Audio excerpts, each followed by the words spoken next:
મહેસાણાના ઉચરપી ગામ પાસે બની વિમાન દુર્ઘટના। મહેસાણામાં એક મોટી દુર્ઘટના ઘટી છે। ઉચરપી ગામ નજીક એક ટ્રેનિંગ વિમાનનો અકસ્માત થતાં એક મહિલા પાયલોટ ઈજાગ્રસ્ત થઈ છે। આ દુર્ઘટના સમયે પ્લેનમાં એક ટ્રેની મહિલા પાયલટ અને એક પુરુષ ટ્રેનર સવાર હતા।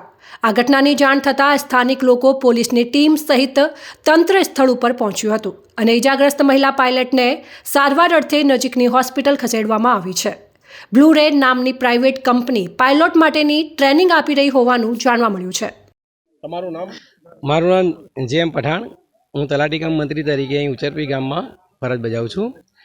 આજે સાંજે 7 વાગ્યાના સુમારે આશરે અહીં એક મહેસાણાથી જે ટ્રેનિંગ સ્કૂલ ચાલે છે એનું એક પ્લેન ક્રેશ થયું। એમાં કોઈ જાનહાની થયેલ નથી, પરંતુ જે મહિલા પાયલટ હતા સ્ટુડન્ટ, એમને થોડી ઈજા થઈ હતી। તેને ગામના લોકો, જે લોકો અહીં નજીકમાં મંદિર છે ત્યાં દર્શનાર્થી આવેલા હતા, એ લોકોએ તેમને ત્યાંથી નીકાળ્યા અને વહીવટીતંત્રે જાણ કરી એ લોકોએ, અને સરપંચશ્રીએ થકી મને પણ જાણવા મળ્યું। એ બેનને ત્યાં દવાખાને મોકલવામાં આવ્યા। એમને નજીવી કંઈ ઈજા થયેલ છે એવું માલુમ થયેલ છે। અને હાલમાં અહીં સ્થળ ઉપર વહીવટીતંત્રમાં એસડીએમ સાહેબ હાજર છે, અહીં આરોગ્ય ખાતામાં લોકો હાજર છે, ફાયર બ્રિગેડના લોકો હાજર છે, અમારા તાલુકા પંચાયત થકી હું પોતે, અમારા સરપંચશ્રી, અહીં અમારા એટીડીઓ સાહેબ અને જે લાગતા વળગતા પોલીસ ખાતું, બધા જ લોકો અહીં હાજર છે।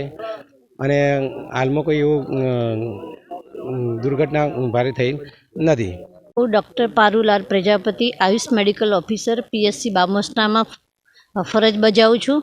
મને આ ઘટનાની અડધો કલાક પહેલાં જ જાણ થઈ, તો હું અને મારા જે એમપીએચએસ જનકભાઈ છે એ અને એમપીએડબલ્યુ રમેશભાઈ અહીંયા આરોગ્યની ટીમ અહીંયા હાજર થયા અને આરોગ્યની સેવાઓ માટે ખડે પગે હાજર છે। એટલે તરત જ એમાં એમ્બ્યુલન્સ બોલાવવામાં આવી અને એ બેનને તરત જ ત્યાં મહેસાણા હોસ્પિટલમાં એડમિટ કરવામાં આવ્યા। અમને ફોન ઉપર મેસેજ મળ્યા એટલે મેં વહીવટી તંત્રને, ટીડીઓ સાહેબને, તલાટીશ્રીને એમને જાણ કરી અને એમને ગામના યુવાઓએ પાયલોટને અહીંથી ઉપાડીને લઈ ગયા અને 108 બોલાવીને એને હોસ્પિટલ પહોંચાડી।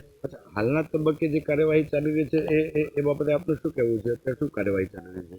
હાલ એમાં કોઈ આગ બાગ લાગે નહીં એના માટે બેટરીને એવું બધું કંઈક એમના મિકેનિક કામ કરે છે અને વહીવટી તંત્ર પણ હાજર છે।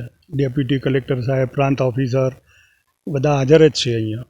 પોલીસ ખાતાની ઘટના કે કોઈ મોટી ઈજા કે ના, કોઈને બહુ ઈજાઓ થયેલી નહીં। થોડી પાયલોટને થોડું ઘણું કંઈક બેઠો માર વાગ્યો હોય એવું હતું, એટલું જાણવા મળ્યું છે।